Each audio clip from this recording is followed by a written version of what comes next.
Estamos começando o Descomplicando o Vinho, o livro comentado. Eu sou Santucci e o tema de hoje é Itália. E eu batizei todos os capítulos voltados para países com o tema personalidades. Há algum tempo, para ser preciso, em 1997, eu cunhei essa forma de ler os vinhos a partir das características, às vezes até estereotipadas, do seu povo. A Itália, coincidentemente, por isso está no livro como o primeiro dos países, foi também o primeiro texto que eu escrevi com essa analogia. Com relação a características que a gente costuma encontrar quando a gente pensa num determinado povo. No caso da Itália, por exemplo, a gente pensa naquela coisa pulsante, pungente, que fala muito, mas que ao mesmo tempo é elegante, ao mesmo tempo é cheirosa, né? Os bons perfumes trazidos de lá, alta gastronomia, a massa, o jeito de se comunicar, né? Normalmente são pessoas que a gente reconhece pela grande expressão. E seus vinhos poderiam ser descritos dessa forma também, por que não? E é essa analogia que me acompanha ao longo dos países que eu vou destacar daqui para frente. Bom, no caso da Itália, nós estamos falando de um país extremamente importante, normalmente um dos maiores produtores, quando não a Itália é a França, eles ficam dividindo isso há muito tempo, e são países que faz uma enormidade de estilos em suas regiões, e em cada região um vinho diferente.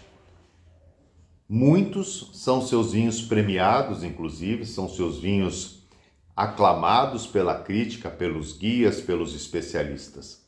Alguns são ícones, é o caso dos super toscanos, é o caso dos vinhos na própria Toscana, como o Brunello de Montalcino, como o Rosso de Montalcino, o Chianti, são grandes vinhos conhecidos mundialmente e queridos mundialmente. E, evidentemente, no Brasil também, graças à nossa colônia italiana extremamente expressiva. A maior fora da Itália, para ser mais preciso ainda. Eu, particularmente, gosto das descobertas. Há algum tempo eu conheci os vinhos da Úmbria, são vinhos bem interessantes já no meio da Itália. E agora o grande sucesso, sem dúvida alguma, no Brasil são os vinhos da Puglia, que é mais ao sul. E nós temos ao norte os grandes brancos, os vinhos espumantes, né? O grande Franciacorta, que é o champanhe da Itália. Enfim, por essa pequena viagem pelo território italiano, nós podemos perceber o quanto é rico em estilos, em aromas, em paladar, em peso e para o seu dia a dia e para ocasiões muito especiais, ou dependendo do seu bolso, para o dia a dia com grandes vinhos, com certeza. Destaque, efetivamente, eu não gostaria de dizer, até porque a Itália foi o primeiro país também que eu me especializei, foi o que eu mais estudei, o que eu mais tive carinho, graças ao meu sobrenome, Santucci, evidentemente, graças às raízes que eu carrego e graças também à introdução ao mundo do vinho, porque, não sei explicar muito bem, porque tradição é tradição, mas eu comecei a beber vinho aos 4 anos. Era comum se misturar um pouquinho de vinho com muita água, um pouquinho de açúcar, e a gente se sentia tão adulto quanto os outros. E por volta dos 11, 12 anos nós poderíamos, aí sim, dar uma bicadinha no vinho integralmente. Era um costume, muitas famílias italianas faziam isso, ou seus descendentes, e eu não fui diferente.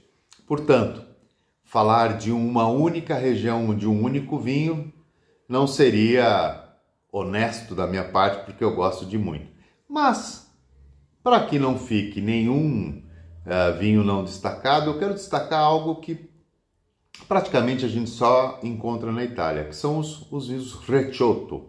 São os vinhos de sobremesa feitos na região do Vêneto, onde os vinhos passam por uma pacificação. As uvas são secas ao sol e depois são vinificados. É o caso do Amarone, né? Também alguns Valpolicella Riserva, e esse Recioto della Valpolicella, que é um vinho de sobremesa espetacular, tinto, feito com essa técnica, coisas que a gente encontra com maestria em território italiano.